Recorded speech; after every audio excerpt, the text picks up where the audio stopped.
Someone once interviewed a fictional vampire.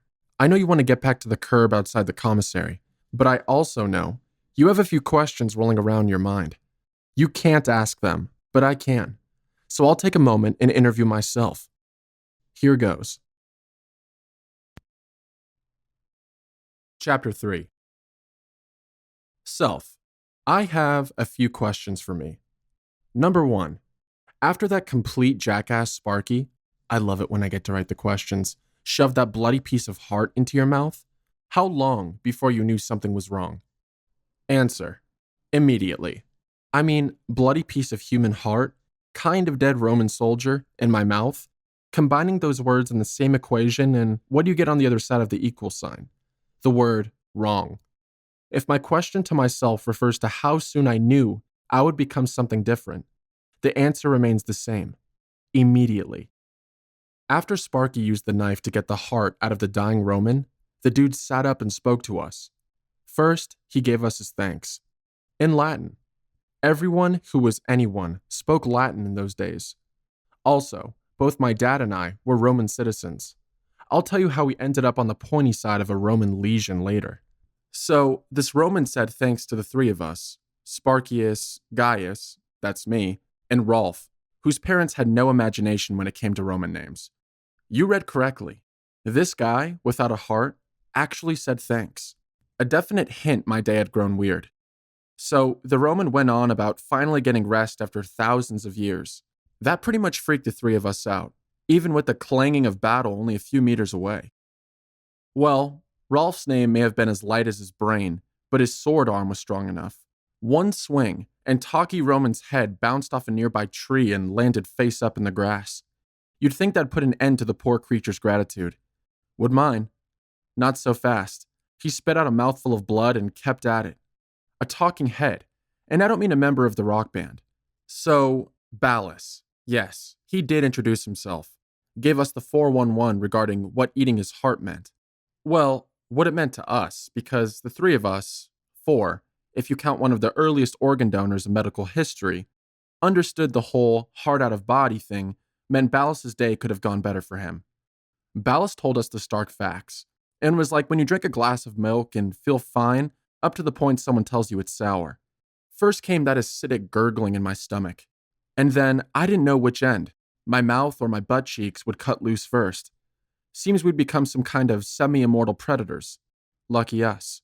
Had we not cleaned our metaphorical plates and left even a sliver of Ballas's heart in place, our headless buddy could have regrown his ticker, done the same for his head, and then kind of mentored us into our new situation. But since that idiot Sparky pulled out every heart cell out of Ballas's body, the School of Hard Knocks presented each of us a full-ride scholarship. Double lucky us. We listened to the basics because time for old Ballas was short. More than 5 minutes less than 10, as it turned out. I was still hovering on the thin precipice of puking when Rolf simultaneously hurled and floated a long, loud fart. I like to think that bad air is what finally put an end to Ballas, but that may just be the romantic in me. Rolf accused Ballas of lying, but think about the situation. We eat the heart out of the guy, and he thanks us afterward. We then chop off his head, and he gives us his life story and tells us we're to become semi-immortals. Remember how I implied Rolf's IQ was just north of room temperature? I mean, can you think of a better time to suspend disbelief? Besides, Rolf didn't speak much Latin, and I'd stopped translating after a couple of sentences. Too hard to move my lips.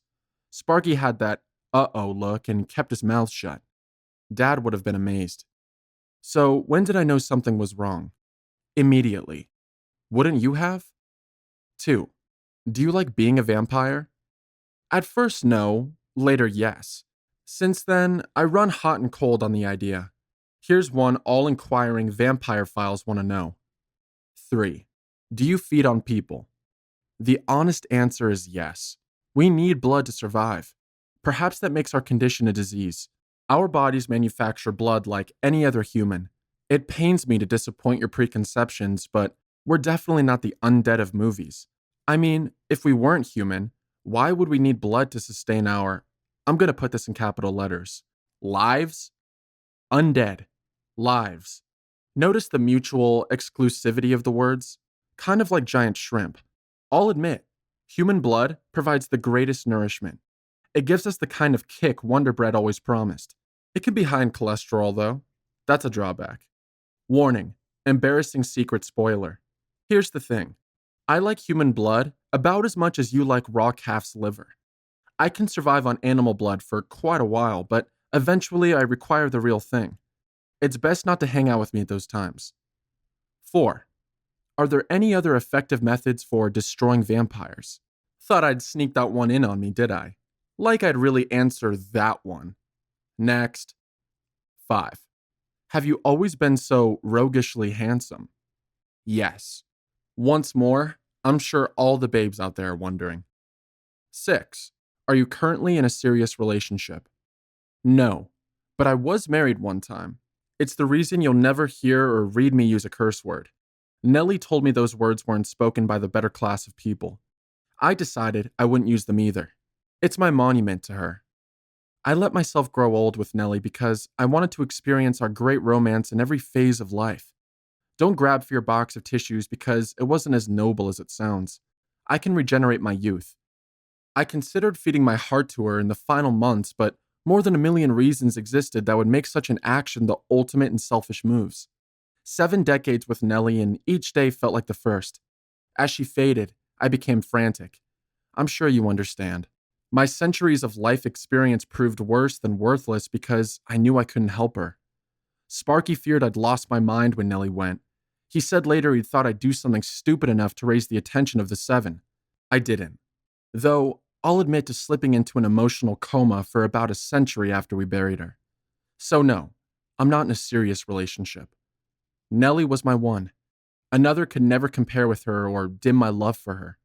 I will do nothing to cheapen that great love in my life. On the other hand, I'm cool with the occasional bounce with a hot blonde or hot any other hair color. More on that later. Hey, I may be a vampire, but I'm still a guy. End of interview. Thanks, me. I ask the best questions. No problem, me. Spectacular answers, me. Who said an interview with a vampire can't be fun? Chapter 4. The commissary parking lot. The curb. Sparky. My lung, inflating with the comfort of a barium enema expanding my intestines. Fun. I paused a moment to gather myself so I wouldn't speak through gritted teeth. Call it meaningless pride, but I still didn't want Sparky to know how bad it hurt. Stay here, I said. Give me 30 minutes. Short sentences. Perfect. A hint of a grin on Sparky's face. Heck, I'm just being literary here. More honest, I could practically see my reflection in both rows of his polished teeth. The jerk. We both knew I'd be at full speed in the next few minutes. If Sparky were smart, and he is about some things, he'd give not being here when I returned serious consideration. But I was certain he'd be in the right seat of the Jaguar. It was a British version, of course, when I returned. Everyone knows I can take a joke. That's probably why nobody's shy about pulling them on me. So I rolled my basket back down the emptying parking lot while I focused on lung regeneration. Has a sentence like that ever passed your lips? One advantage of working at a military facility, you never need worry about getting hit by a car. With speed limits so low, you practically need to get out and push your car to obey them. I could walk far enough off the curb to miss the rattle spots of pavement. Chattering metal wheels would represent the missing ingredient for making my aching chest a 10-egg omelet of agony. I wasn't in the mood. You're familiar with trouble follows so-and-so. Sparky's got the copyright for that cliche. That's why the grand entrance is to get my mind off him showing up with whatever harebrained scheme, my father talking, and onto whatever he's done to me. That would be the famous and wise voice of experience. You'd no more care to hear all the ploys Sparky has pulled in the past than I'd care to relive them. Except maybe the tub of Neapolitan ice cream and the rampaging circus elephant. That one took thought, timing, and execution. Nothing like the knife in the back thing. Done before, several times. Little planning required. And that's what bothered me most as discomfort from my chest moved aside and my head stepped up with the winning ticket for the pain lottery. Sparky's appearance seemed an impulse thing. Another uh-oh. Did I say trouble follows Sparky? I'll amend that. Trouble doesn't follow Sparky. He brings it along. A flaming orange tea flashed through my brain in tempo with my new headache. I should have listened to my father. But I hadn't. The glass door slid open, and I considered leaving my basket right along with the life I'd cobbled together in Germany. Turn and run. Get out. Get away. Hop onto the train for Prague. Disappear for a few weeks. Figure things out. I had nothing holding me back. Nothing besides a complete lack of spare identities, especially at a time when sophisticated software made the best of fake identities difficult to maintain. Thanks, Microsoft. So lack of backup identity kept me from bolting out the back door past the Wiesbaden High School's dormant football field and into the night. You can imagine a Transylvanian accent for that last phrase if you want. Two other things held me back. Put emphasis on the word things. You'll get to meet those things soon. I'm tempted to say I have two mouths to feed, but let's just leave it at two things. I parked the basket and walked over to the other baggers. That's when Jesus spoke to me. Dude, you sure spent a lot of time with Super Rumble. Oh, and it's pronounced Jesus, as in Jesus Rodriguez. Don't let the Hispanic accent fool you. Jesus doesn't speak Spanish. Jesus does, however, speak English with a Spanish accent. A fake Spanish accent of the sort you see in movies about inner-city gangs. He thinks it gets him bigger tips. When Jesus speaks to his friends, it's usually in a West Texas twang. We worried, man. We think maybe she cheated on you to knock you out and put your body in her car when nobody looking, man. Yo, J-Rod, I said. Nothing left to bag. Jesus looked around and saw I was right about there being no more customers because he dropped the fake gangsta thing for his more natural Texas voice, if you can call anything from Texas natural. Gotcha, Jesus said. And then, you were gone longer than it takes. I nodded. And what's that on your jacket? Uh-oh. I nodded again, and this time I added a smile. Nice Chinese tourist imitation. He grabbed my jacket by the shoulder and spun me halfway around. Knife? Back? And I forgot about the hole in my jacket and, of freaking course, the blood. J-Rod stared, and my brain kicked into high gear. As usual, that didn't help. I don't have an aversion to lying. It's just impossible for me to lie well. My problem has nothing to do with manly honesty, but more an inability to keep a lie compact. Think of it this way. If a good lie is a stick figure of a dog, my version would be an ornately carved gargoyle sitting on a life-size replica of Notre Dame. The truth doesn't take long to make up. A lie from me takes forever. I always get caught.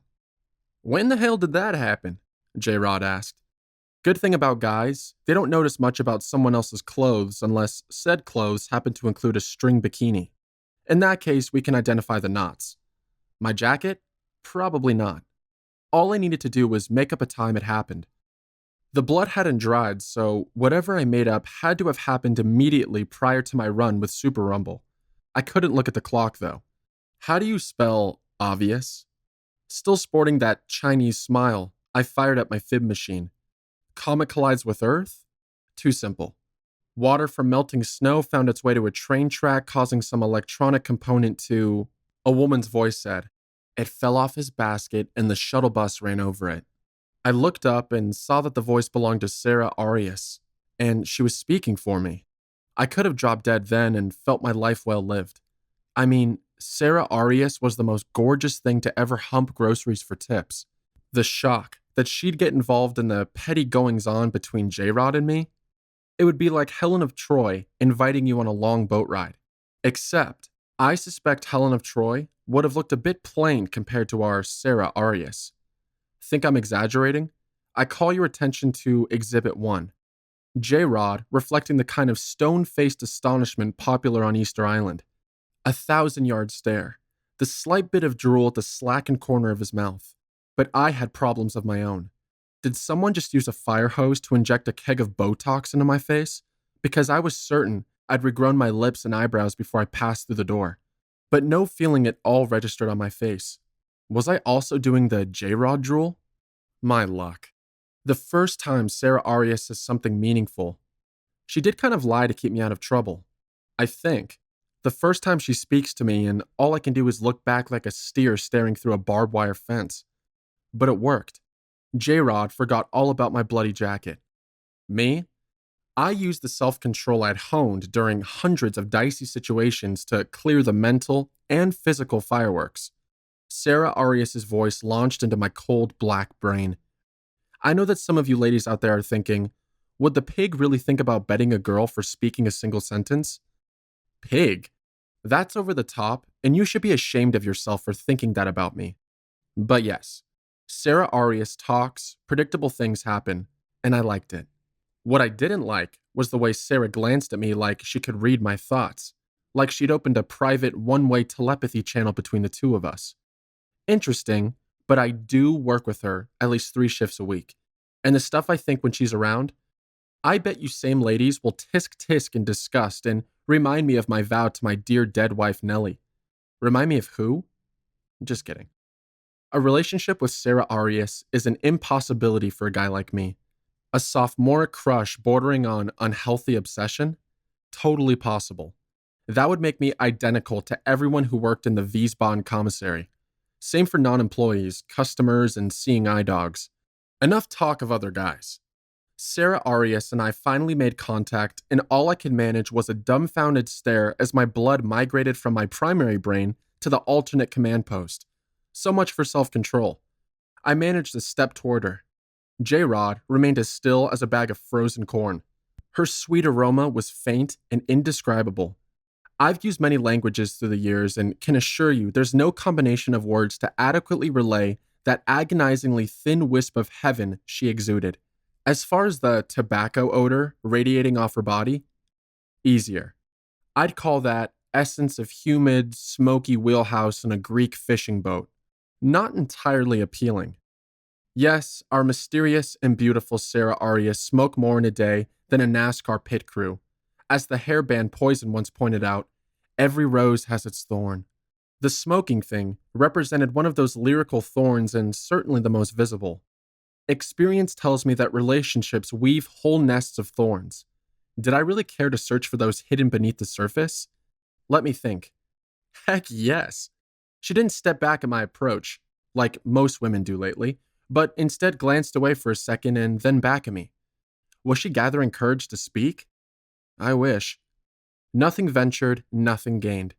I stopped just outside arm's reach and said, "Would you like to—" "No," she said, looking hard into my eyes for a second. Then she turned to walk away. I could swear that the look she gave me, incredulity salted with raw disgust, said she could read me like a book. In my case, that would be a comic book. "Go out for a beer with the gang?" I continued as Our Lady of 4-packs a day turned her back on us and walked through the automatic doors. First came the literal knife in the back, and next a virtual knife in the heart. Perfect symmetry. What else could happen in the last 30 minutes of my shift? I didn't want to know. The automatic doors swishing closed broke the spell for J-Rod, and he managed to close his mouth. We both stood mutely for a second and watched as she pulled a cigarette from behind her ear and lit it up with a weatherproof lighter of some sort. I think she knew we were both staring because she turned her back on us so she wouldn't have to see us. Though maybe all the literal and metaphorical knives flying around made me oversensitive. "You asked her out?" J-Rod asked. I couldn't tell for sure whether it was admiration or horror I saw on his face. Okay, I admit, he was smiling a little. No, he was smiling big time. "No," I said. "I thought maybe she'd like to know about our Friday night team event. Did I mention I'm a terrible liar?" "You ask her out, dude." An accusation in the fake gangbanger accent. "Did not," I said, and then, "Think we could just keep this between us?" Total waste of breath. "Hey, y'all," J-Rod announced as we returned to the Bagger gang. "West Texas again. Gayer just asked out Sarah." Everyone stopped what they were doing and stared. I could have sworn I heard Pops break his rhythm with the electronic checkout beeps. Great. Oh, and yes, you heard him correctly. Gayer. I try to stay as close to my original name, Gaius Teutoberg, as I can. I purchased Gay Teutoberg from a mafia identity guy in 1947 Chicago. By 1977, I realized it was a colossal mistake. I would hit a nice downtown Chicago bar looking for the company of a pretty face. Invariably, Sparky would pick the high tide mark of a loaded happy hour to walk in and yell, "Hi there, Gay Tutor." Yeah, he did that, and my sex life suffered. I happily killed off the Gay Teutoberg identity in 1982. The police hauled me in for questioning when my idiot landlord reported Gaius Teutoberg missing. Lucky for me that Sparky found an interim identity for me as my own nephew. Double lucky, I'd let myself age from the 1930s forward, so when I did cellular repair back to an 18-year-old body and face, nobody recognized me. Though I think that Snoopy Sally landlord had her doubts. My latest identity, Garrett Teutoberg, hence Gare. That's what J-Rod called me, and that's who our little bagger clique wanted to hear from. And from that gang, supposedly my friends, tendrils of Schadenfreude floated so thickly that I felt I needed to part them like bamboo curtains. I only told her about Friday beers. Like hell, J-Rod drawled in full Texas mode. My humiliation came out sounding like this. Lack hail. Ricardo Montalban's great-great-grandson, as played by Goober Pyle. I reconsidered my aversion to feeding on people. 3 sets of eyes belonging to people I haven't introduced, Vince McDonald, David Smith, and Sister Christian, stared back at me. It warmed my heart to see the disbelief in them, like I couldn't sink to such depths of buffoonery. I thought I caught the bald back of Pops' head staring too, but that might have been the scabs from where he cut himself shaving. Defending yourself to this crowd is admitting guilt. And let's not forget that I had Sparky waiting outside with whatever scheme I would regret participating in percolating between his clever ears. Not saying I was anxious to dive into Sparky's plots, just saying I had things to do and this pimple on the face of my personal vanity would not go away until I pinched all the poison out of it. Okay, I said, guilty. Don't know what got into me. The faces went from disbelief to momentary grins. I should have left it there. I've already mentioned my tendency towards Baroque lies. Friday night with Sarah Arias. The grins faded into that general disinterested look you see in people ready to punch out at the clock and begin a weekend. I diffused the embarrassment bomb, popped the vanity zit. Even Pops was back in rhythm with the scans. All it took was a little humility. That's what made it so difficult. But I persevered. So why didn't I just shut my mouth? Friday night with me, I said. The other baggers weren't even pretending to pay attention. And she'd have popped the question. Like, said a voice behind me that sounded like a choir of Swedish tanning beauties. Why are you such a pig? Uh-oh, Sarah Arias. Snuck up and not one of my supposed friends gave me so much as a silent head nod warning. And they'd returned to staring. Come to think of it, my highly enhanced senses should have detected her. Even if she could tiptoe softly as a butterfly, the Porter Wagner concert ashtray smell should have alerted me. Don't you have somewhere to light? Oops. I think I meant either don't you have somewhere to be or don't you have something to light? One was a tired cliche and the other doesn't make sense. Again, that hard look from Sarah Arias. I didn't have long to consider what I really intended with my stupid comment because Sarah Arias walked away. Out the door and into the night she went. For the second time. Did I mention 3 sets of eyes I hadn't introduced? Sister Christian. We all call her that. Been hauling groceries at the commissary beyond the memory of everyone except Pops. Some of the baggers say they used to know her real name, but it's lost. You know that 80s song by Night Ranger? Motorin', what's your price for flight? That's where she gets her name, according to Pops. He always has more urgent matters to attend to when you press him for more. Sister Christian is the oldest of our group, considering I look 18, despite my centuries. She's also the kind of lady you'd consider letting yourself age for. Brown hair cut short like Olivia Newton-John in her Let's Get Physical video and perpetually in hip-hugging jeans. Always an oversized sweatshirt of some sort with the neck torn so it hangs over one shoulder or the other. Thin leather headband to hold back her hair. I got a slight grin from Sister Christian and maybe I detected a wink. Perhaps she understood my hiccup with Sarah Arias. What exactly did Sister Christian understand? No clue, because I couldn't begin to guess why Sarah Arias had misled J-Rod about the bloody jacket, and why the sudden idiocy on my part after months of silently lusting after Sarah from afar. Again, not a clue, other than I can be a moron at times. That's 2 of my bagger friends, Jesus, J-Rod Rodriguez, and Sister Christian. I'll save Dave and Vince for later.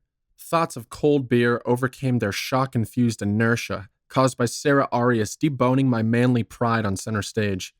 To put it another way, shock or no shock, they left as soon as the big hand hit quitting time. Nobody left to introduce. I said my goodbyes to J-Rod. Sister Christian gave us both a hug before she left. She always did that. The cynics might just call it her shtick, kind of like her flash dance taste in clothes. It's more than that with Sister Christian, more than just a habit. A hug from her transmits love from one human to another, elegance and simplicity. And I'm not talking motherly any more than I'm talking sex. It's the kind of love that lights up all the cold places on another person's soul. It doesn't hurt that she's extraordinarily hot for a half-century girl. I delayed the Sparky thing for as long as I could, so I waved to Pops and high-fived a couple of the stock boys and girls as they came in to fill the empty shelves so that we could do it all over again in the morning. Almost. I did have Saturday, the next day, off. You know that saying about how house guests and fish begin to stink after 3 days? Sparky reeks from the first moment, and he'll stay longer than it takes a plastic milk jug to decompose. I'd need to guard against my grumpiness. Nellie speaking in my head again. I headed for the door. The automatic opening part shuts down after closing, so we handle the task manually. I did the ritual while humming the 60 Ways to Leave Your Lover tune and changing the lyrics with my own version. 60 Ways to Choke Sparky with My Bare Hands. Kind of catchy. I didn't even make it to the rack of the returned, the shopping basket collection area, when it hit me.